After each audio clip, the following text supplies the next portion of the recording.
Is your iPhone showing Unable to Verify app after the recent update? Hi there, this is Eve, and if you're encountering the Unable to Verify app error on your iPhone, try out these 4 following steps to solve the issue. So, let's get started. Solution 1. Switch your network. First, make sure you're connected to a reliable Wi-Fi network or have a strong cellular data signal. So, currently, if you're using Wi-Fi, select Mobile Network, or if you're using Mobile Network, choose Wi-Fi Network. Solution 2. Offload and reinstall.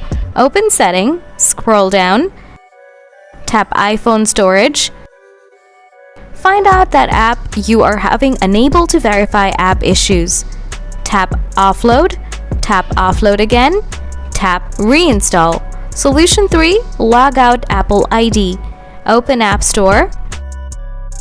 Now scroll down to bottom, tap Sign In. Now try to log in with that Apple ID that you used to download those and try to remember, and after that enter your Apple ID. After that your problem will be solved. Solution 4. Delete and reinstall the app. If you're experiencing the error with a specific app, try deleting the app from your iPhone and reinstalling it. Press and hold the app icon until it jiggles. Then tap the X to delete.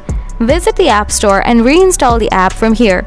After that, your problem will be solved by following these steps. You should be able to fix the Unable to Verify app error on your iPhone. Thanks for watching.